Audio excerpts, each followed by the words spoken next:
favourite.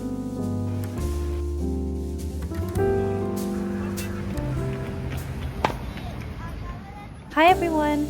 Welcome back to my YouTube channel.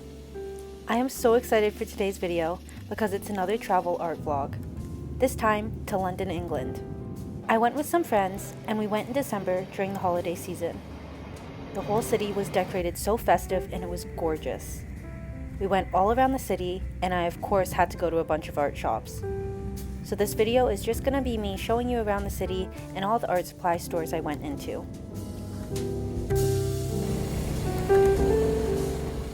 We arrived into the city at night and made our way to the hostel.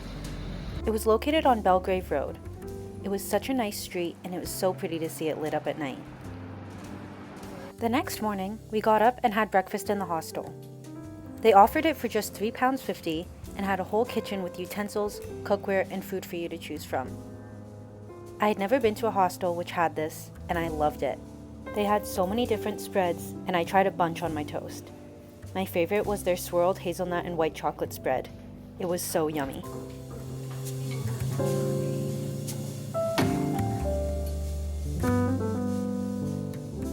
After breakfast, we headed out to explore the city. It was such a beautiful day. I feel so blessed that I have the opportunity to travel the world and see more of God's beautiful planet. We started by walking towards all the main tourist attractions like the Big Ben, Westminster Abbey, and the London Eye. Along the way, we saw a bunch of cool stands, shops, and buildings.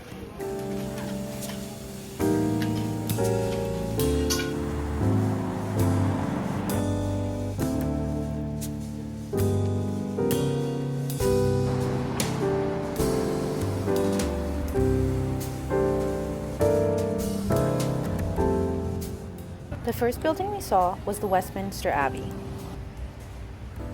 This is a famous historic Gothic church built and evolved over time from older churches dating back to the 960s.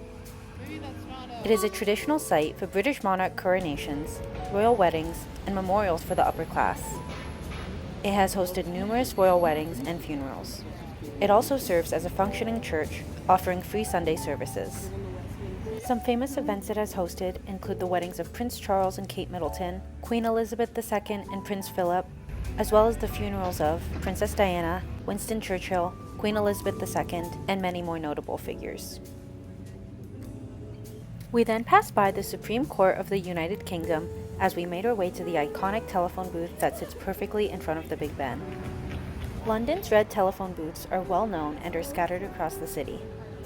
The original K2 design was introduced in 1926, with the more common K6 models appearing in 1935 to celebrate King George V's Silver Jubilee. Although they've become more obsolete with the rise of mobile phones, many have been saved and repurposed. Moving on to the Big Ben, this is another Victorian Gothic masterpiece. It was originally named the Clock Tower and was renamed to Elizabeth Tower for Queen Elizabeth II's Diamond Jubilee. Today, it is commonly known as Big Ben, but in fact, Big Ben only refers to the giant bell inside. It is famous for its precise timekeeping, and its chimes have been broadcasted worldwide. It has become a symbol of Britain and parliamentary democracy. We then crossed the Westminster Bridge to look at the London Eye. The design was proposed by architects David Marks and Julia Barfield in 1993 for London's Millennium Celebration. The first paying public visitors were on March 9, 2000. While it was originally only planned to be open for 5 years, its popularity led to it becoming a permanent structure. It is now one of London's most popular attractions and symbols of the city. We then made our way towards Buckingham Palace. On the way, we passed by the Churchill War Rooms. These are the secret underground headquarters where Prime Minister Winston Churchill lived and worked during World War II. Next, we wandered through St. James Park. This is the oldest royal park located in central London. It's famous for its views of Buckingham Palace, the Horse Guards Parade, and the London Eye. It has a lake in the middle and so much wildlife everywhere. I loved seeing all the different types of birds. There's pigeons, geese, pelicans, swans, and so many more. There was also other animals like squirrels and hens. It was so nice to see how they all lived in harmony with one another.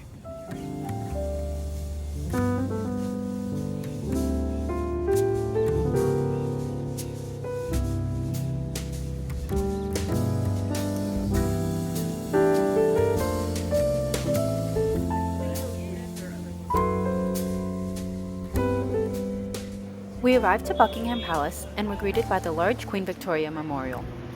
This is a monument to Queen Victoria, symbolizing Britain's global power. It stands 25 meters tall and is made of 2,300 tons of white marble and gilt bronze representing the figures. It looks so beautiful shining in the sunlight. As for Buckingham Palace itself, the building started as a townhouse for the Duke of Buckingham in 1703. It was then bought in 1761 by King George III for Queen Charlotte, where it was renamed the Queen's House. It has since been transformed into the palace we see today by architect John Nash. It became the official London residence of the United Kingdom sovereign in 1837. It's a major tourist attraction known for its famous changing of the guards.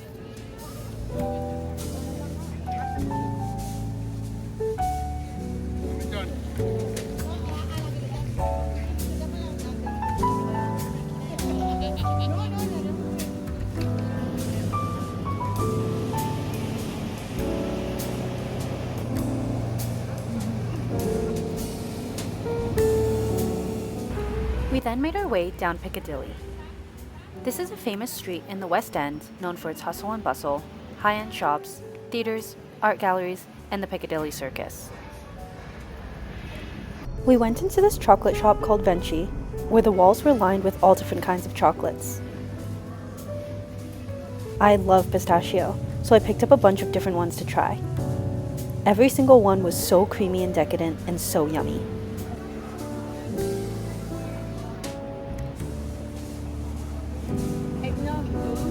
Oh wait, it's the same.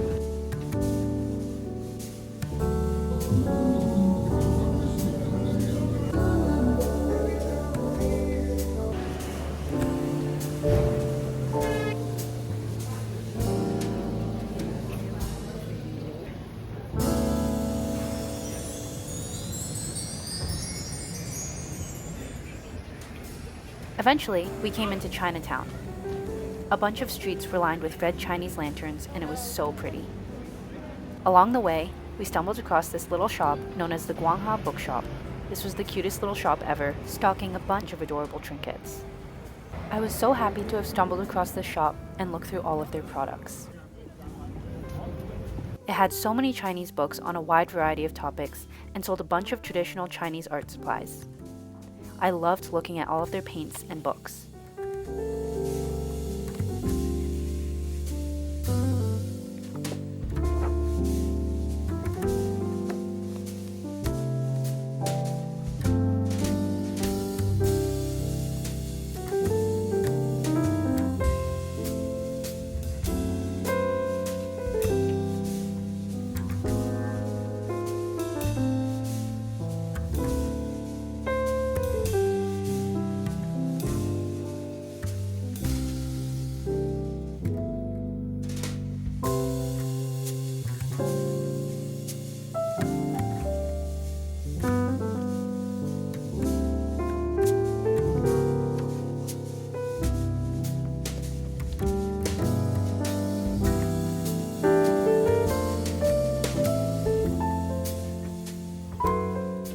We continued through Soho, passing a bunch more beautiful buildings, decorations, and cool little shops.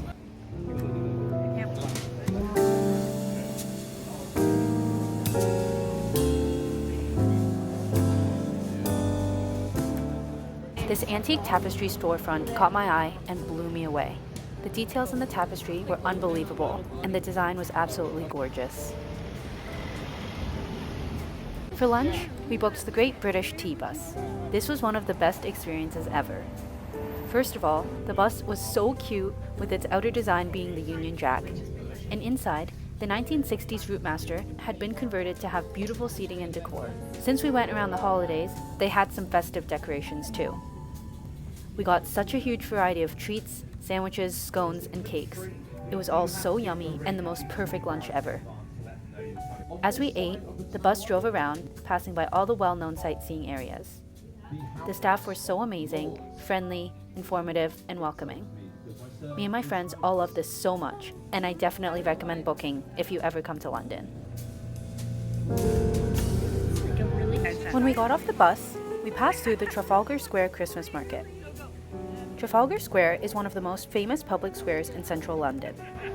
It's named after a battle that Britain won, featuring Nelson's column with 4 bronze lions at the base. Actually, our T-bus tour guide told us that the back half of the lions are actually Labrador bodies. The story is that the sculptor, Sir Edwin Landseer, was originally using a deceased lion model provided by the London Zoo. But his wife hated the stench so much, she refused to continue to have it in the house. As a result, he used his Labradors as a replacement model. This can be seen in the sculpture's hind legs, since the lion's anatomy does not lend itself to lying down with their legs in that high of a position. London all together, put your hands in the air. We're gonna celebrate this Christmas.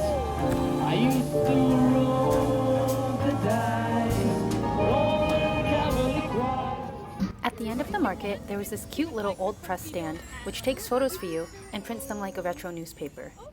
The people here were so sweet, and the newspapers came out so cute. They have stands in a bunch of different countries, and I think they're a perfect keepsake for traveling. We walked down Regent Street, which is in the heart of London's West End. It has an iconic curved street and is known for their variety of high-end stores. It was starting to get dark, so it was so pretty to see the Christmas lights start to sparkle. We spent the evening wandering, exploring a bunch of different shops.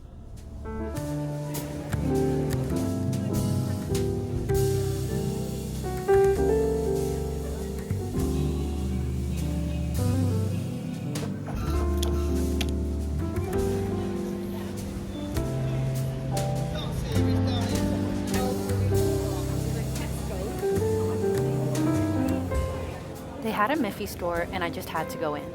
I love Miffy so much. I am such a sucker for cute things. Miffy is a little white cartoon bunny rabbit created by a Dutch author named Dick Bruna in 1955.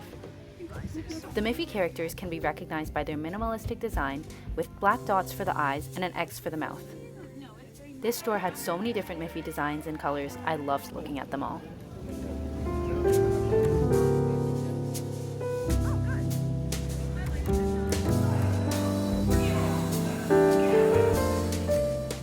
We then took the tube back to our hostel and went out to get some dinner.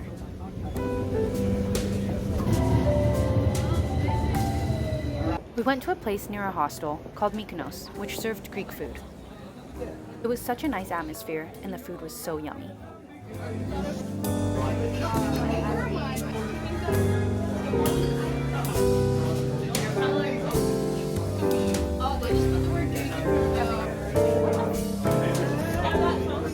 After dinner, we went back into Soho for the night.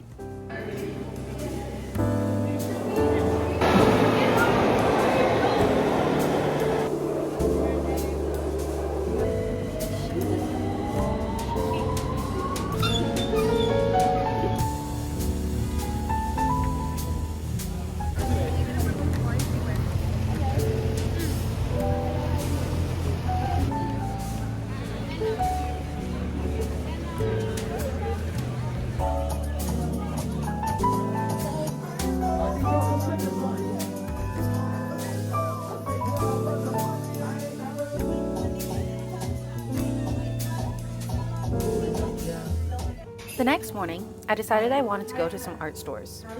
It was Friday, and I figured going on a weekday morning would be best to avoid any of them being super busy. I got breakfast at the hostel again before heading out. Before coming to London, I had researched a bunch of different art shops and wrote a list of a bunch of places I wanted to go. I had such a fun time exploring and wandering all of these shops. They were all such amazing stores, and I would travel back again just to revisit them. I took the tube down to the Bloomsbury area. Each of the shops were within a 10-minute walk of each other, so I started at the furthest location and figured I would work my way back to around the Covent Garden area. I walked down Gower Street past University College London. This is a top-ranked university founded in 1829, and it conducts world-leading research across many fields.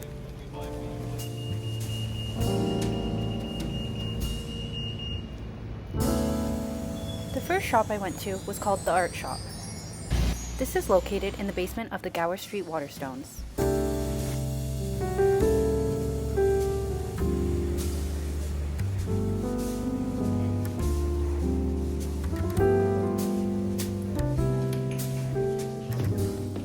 It's a small little section, but it's packed with supplies, ranging from drawing to painting to printmaking, crafts, and so much more.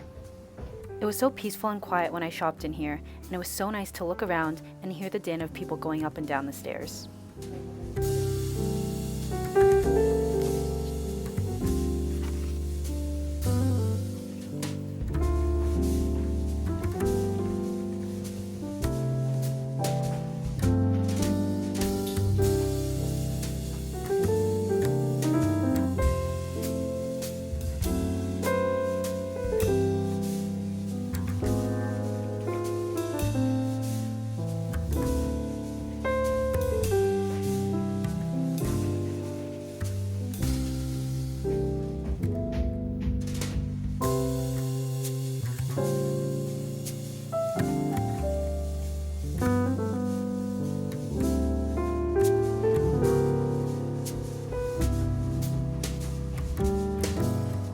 They even had a whole display rack of my favorite washi tapes. These are perfect for creating clean borders. Then, right across from the art supplies, they had a whole section of art books of all different kinds.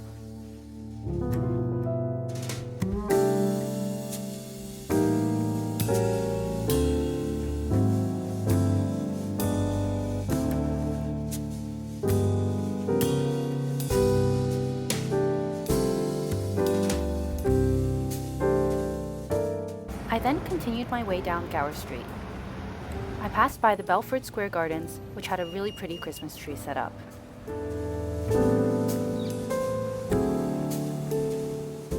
The next art shop I went to was on Store Street.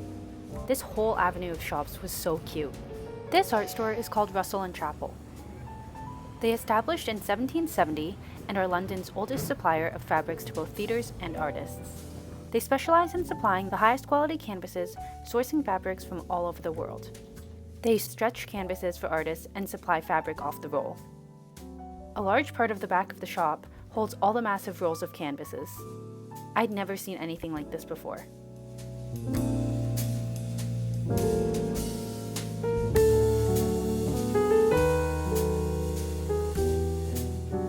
This art shop was also jam-packed with supplies of high-quality brands. Seeing everything lined on the shelves was just so satisfying. The variety of colors was amazing, and they had a lot of products I hadn't seen before.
These R&F drawing oils really caught my eye. They had some pastel colors I've been struggling to find with the mainstream brands, so I picked up a few to try out.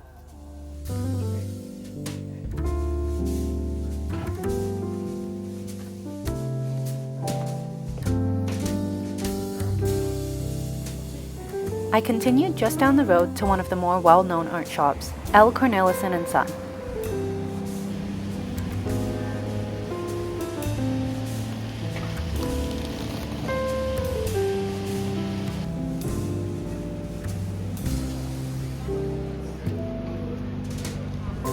Right in the heart of Soho, this art store was established in 1855, and the shop maintains its original Victorian fittings.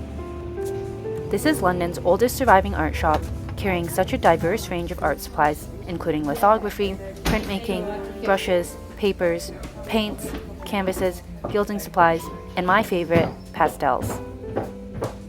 The interior was so beautiful and held so much character.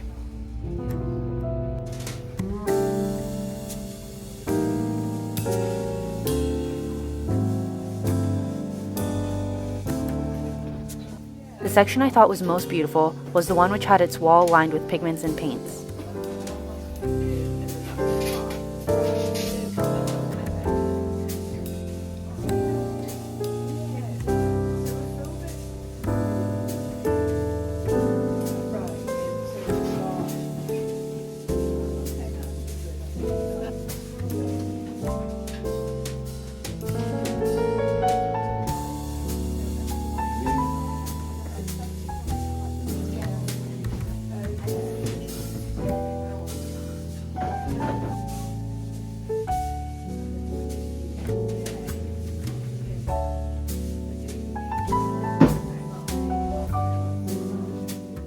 I was also really intrigued by their printmaking section. I really want to make a lino cut print, and they had pre-cut sheets of both linoleum as well as a soft rubbery material I was interested to try.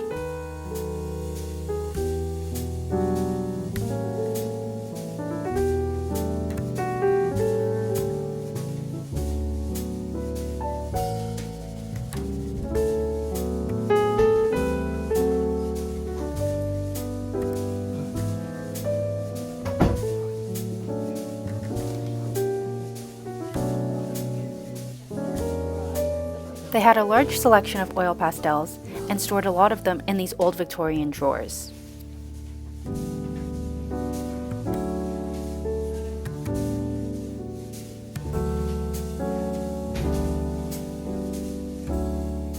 I had so much fun looking inside to see all of the different pastels they offered. Opening each of the drawers felt like opening a treasure box.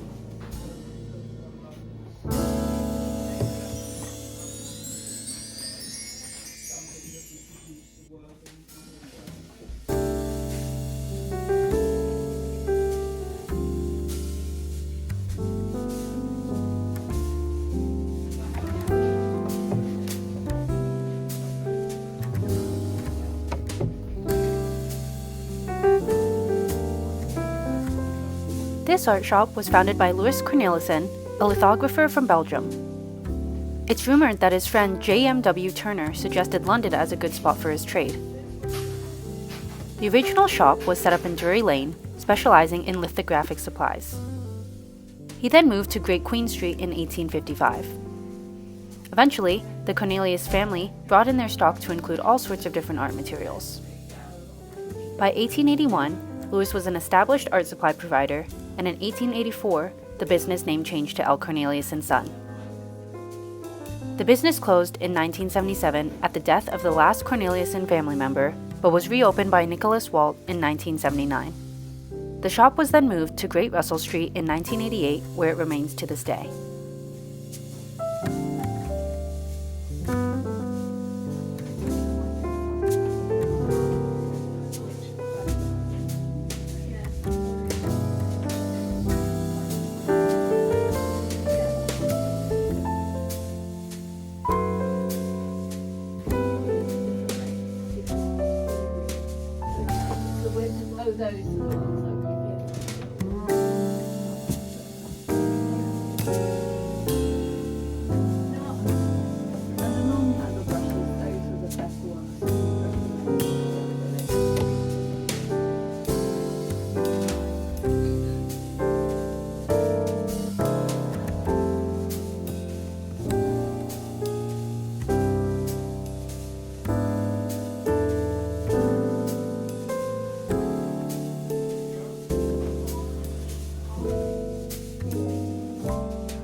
They also sold some tote bags with their shop design on the front, which I thought were so cool.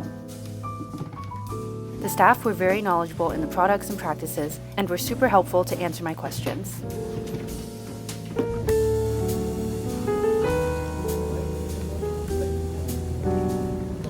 I made my way down to Covent Garden to the last shop.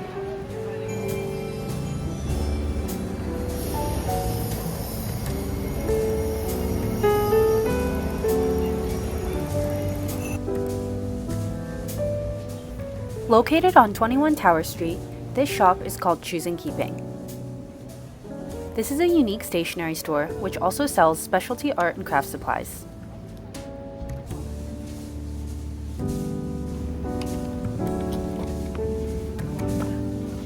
The shop focuses on hand producing and selling high quality goods. Products from all over the world are carefully chosen and imported. They've curated their shop to help transform you into another world. The name of their shop is a reminder of the lost meaning of shopping, where products were made and bought intentionally. They strive to rekindle the connection objects, makers, and purchasers have. They believe that every object has a past, which is worth preserving and protecting. Therefore, they use their shop to display their special products like a museum, labeled with the year and place of origin, marked with cultural meaning. I love the philosophy behind this shop and how crafted and cared for every product and interior design choice is. They had the most beautifully designed notebooks, planners, and wrapping paper, and had such unique and special products I had never seen before in the most immaculate packaging. I would love to come back again earlier in the morning to experience its calmer atmosphere. I'd also like to come sometime at any regular point of the year so I could look at their non-seasonal stock.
I then went to meet up with my friends in Notting Hill.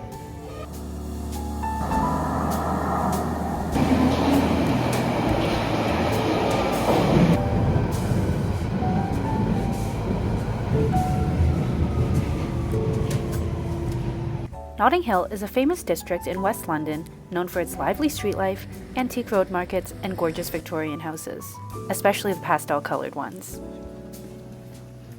It gained further fame from the movie Notting Hill, starring Hugh Grant and Julia Roberts, where it showcased the area's beautiful streets and bookshops. We walked down the Portobello Road Market, and there were so many shops and stalls lining the street. I loved looking at all the little knickknacks. They had so many unique items and specialty stalls. We wandered down the street looking at all the different antiques, bookshops, and food.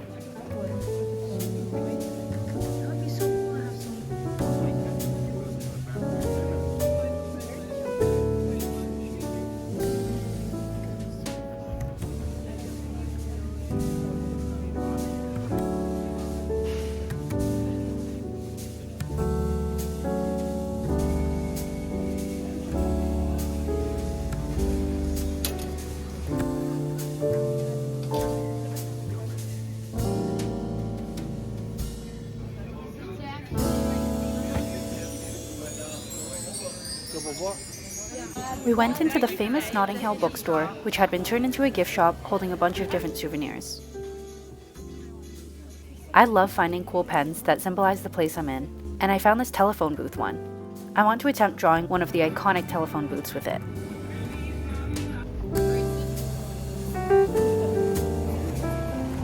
We also went and saw the Notting Hill front door, which was once Hugh Grant's character's front door in the iconic movie.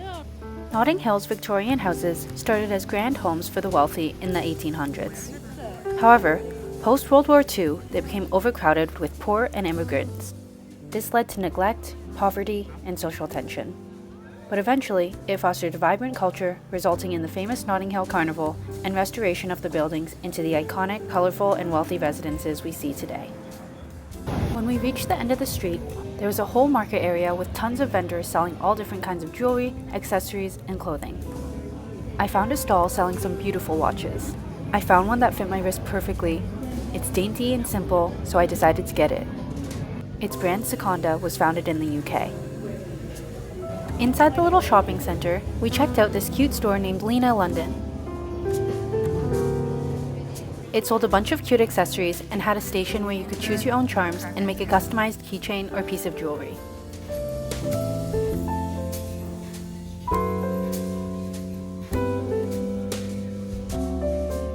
We then made our way back to the Tube. On the way, we stopped at a place that sold bubble waffles and matcha. I had never tried this type of waffle before, and it was really yummy. I got the matcha flavor, and it was such an interesting texture, with a shelled outside and a chewier inside. I also really liked how it wasn't super sweet.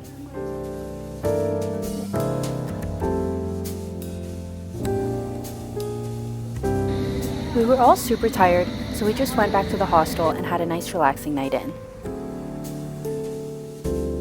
The next morning, after a good night's sleep, we got up and got ready for our last day in the city.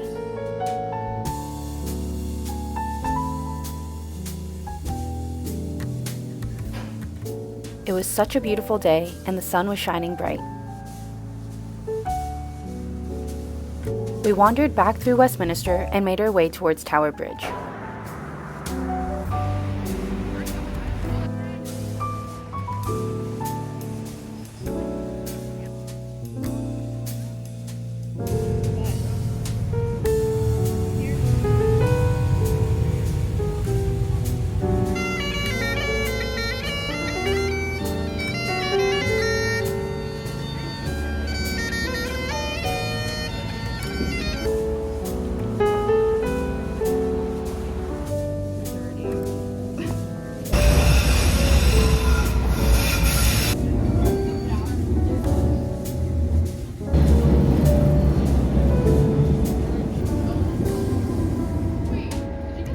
Although the popularity of Tower Bridge makes it seem like it's a really historical landmark, we actually learned that it's only existed for around 150 years. By the late 19th century, London's East End had grown significantly, causing a rise of huge traffic jams. They needed a new bridge that could open up, allowing tall ships to access the docks. The bridge was built between 1886 and 1894, designed by architects Horace Jones and John Wolfe Barry. They created this Victorian-style bridge, which blended functionality with the trending neo-Gothic aesthetics. It has two massive towers, high-level walkways, and of course, giant lifting arms. We then made our way to the Borough Christmas Market. This market has around 1,000 years of history and is one of the largest and oldest food markets in London. It began as a medieval training hub for fruits and vegetables in the 19th century and reinvented itself in the 1990s to become London's premier specialty food destination. There were so many different food stalls and everything looked amazing. I got an oat milk hot chocolate from a coffee stand and it was so decadent and creamy. We also got some triple fried French fries, which take 2 days to make. These were some of the crispiest and flakiest fries I've ever had. They were so yummy. We also tried some pastries, which were so rich and delicious.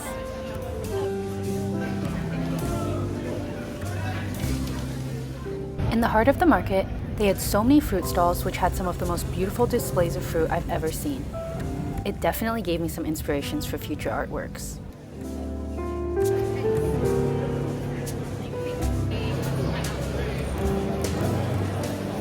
We then headed across the London Bridge to Leadenhall Market.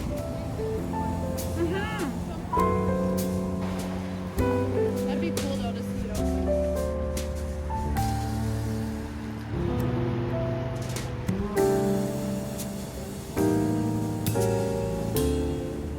The decorations in this market were so festive and beautiful.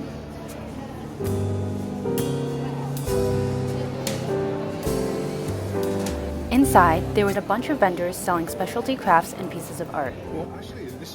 The vendors here were so nice, and it was so cool to hear about the background of how they started their business. That's my favourite combination, but I love sage. The combination shop. Yeah, I would go for that. We then wandered down the street to get the tube to Covent Garden.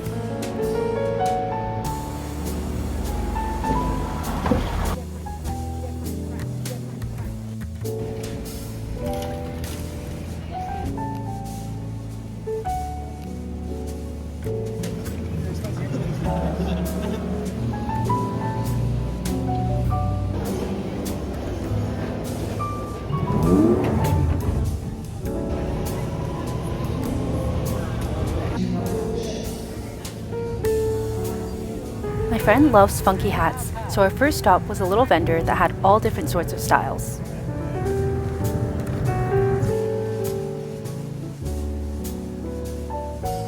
It was a Saturday, and we got to Covent Garden during the peak of the day, so it was pretty busy. Nonetheless, Covent Garden is a vibrant, historic district in London's West End, famous for its central square, opera house, shopping, and diverse range of restaurants, theatres, and culture spots.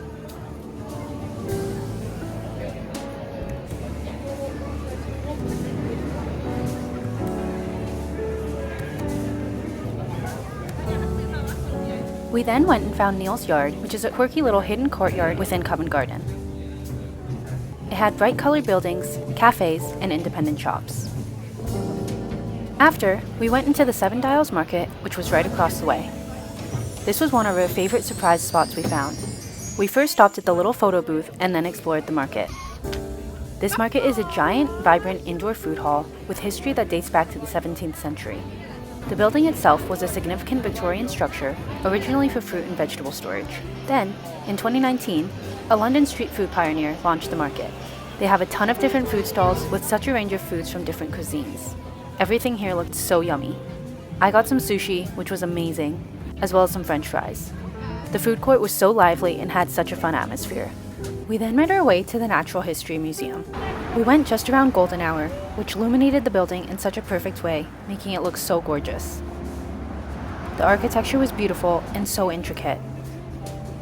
The museum's doors first opened in 1881, providing a permanent home for the growing collection of natural history specimens. It's built in a Victorian Romanesque and Gothic revival style and is famous for its detailed terracotta facade depicting flora, fauna, and fossils.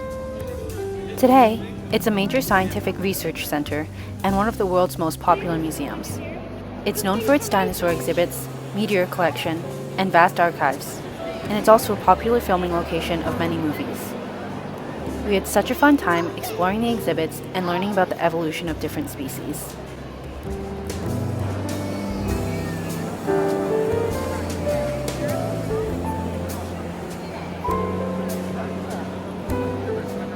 It was genuinely so mind-blowing to see fossils of real dinosaurs that walked the planet over 66 million years ago.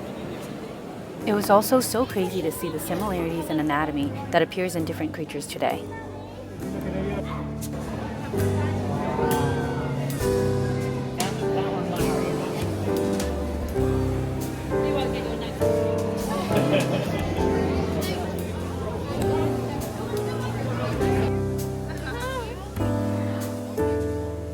After the museum, we went to King's Cross Station to see platform 9 3/4. They had a honeydew stand and a whole Harry Potter gift shop that we wandered through.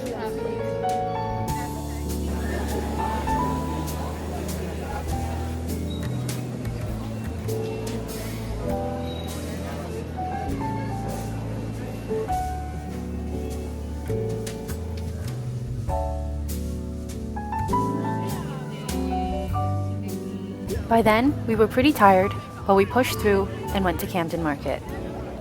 This is a famous market area in North London known for its vibrant and eclectic mix of stalls. They specialize in vintage clothing and music shops.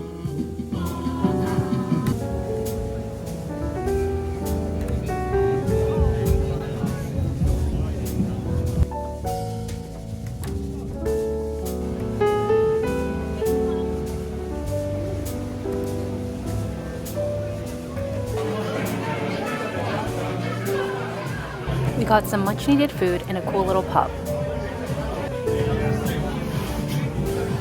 Afterwards, me and my friend went to a jazz club called the Jazz Cafe. That night, they were performing with a special ode to Aretha Franklin and the Soul Sisters. This was one of the best performances I've ever watched. I loved the atmosphere and all the musicians were so incredibly talented. This was the perfect way to end the night.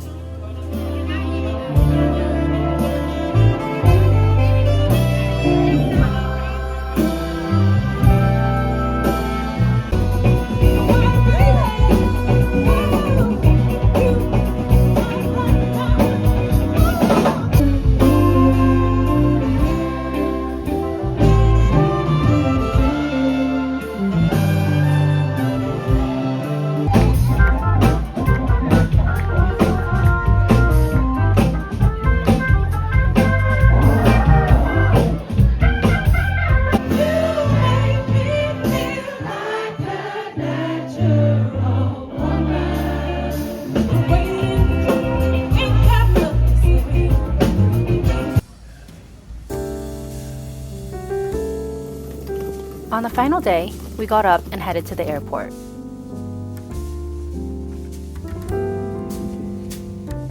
That's so pretty.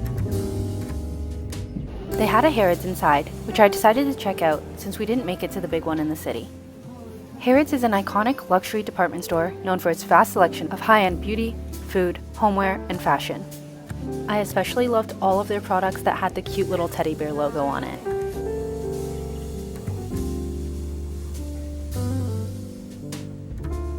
They had a ton of different beautiful pens. They were just so gorgeous, so I had to pick up a few.